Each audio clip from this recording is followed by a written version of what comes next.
These are the small, simple things that we can do behind the scenes to help you go into the right employers, to make sure you're joining a business that is on the up, that does want to develop you, that does want to train and work with you to scale you into that next step of your career.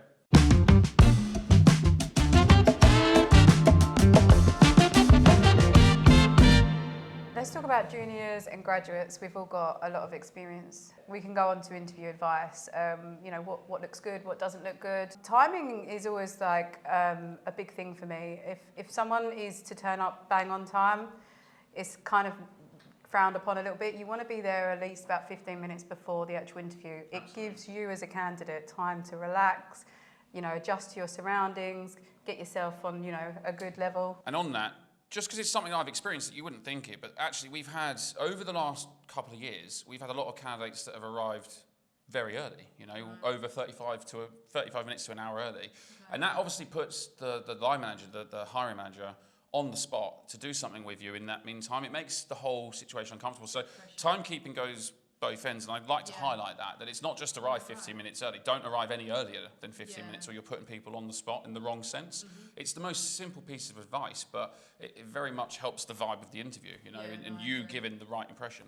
Yep, absolutely.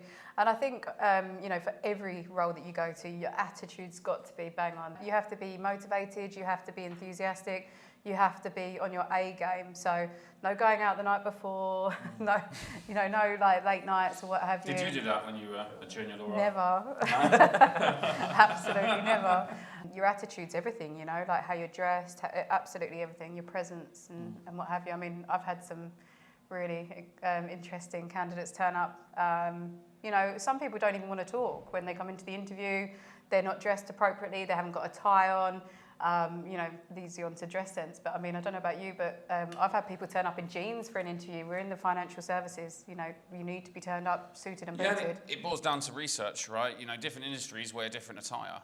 What's appropriate in this industry might not be appropriate in other industries. We shouldn't focus on your dress, but the truth of the matter is every industry does. Best to overdress than underdress, right? Yeah. Over-impress and under-impress. It's all back to Billy Basics, which sometimes you sort of seem to assume people already know. Is that, rocking up on time and dressing sensibly. You're applying for a job at financial institutions that transact billions of dollars across the year, and you should dress appropriately. Well, look, dress is one thing, but I think a very important thing is due diligence on businesses. When you're going in to join them, I think that not especially junior candidates, even mostly senior candidates, they don't do the due diligence. They don't do the credit check, and have a look at actually what the financials look like of this organisation. Like, who wants to join a business on the downturn, particularly in a sales and dealing environment? So how do you find that information out? So look, there's a few tools you can use. Obviously, a lot of people have access to Credit Safe in our industry because of obviously the tools that they've got at work. But if it's not appropriate to use Credit Safe, if it's a company profile, there are free tools to use like endole.co.uk, so ENDOLE.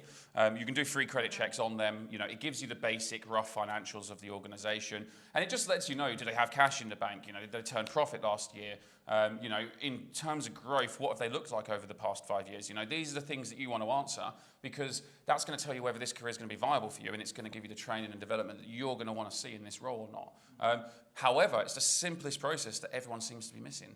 These are the small, simple things that we can do behind the scenes to help you go into the right employers, to make sure you're joining a business that is on the up, that does want to develop you, that does want to train and work with you to scale you into that next step of your career. Some of the most impressive juniors and graduates I've ever come across is, when they come in for an interview with me, is that they've researched my company so well. They've registered online, they've set up an account, they've looked at the competitors, they've done the same, and they come in and start telling me sometimes stuff that I don't even know, which I find absolutely groundbreaking these days.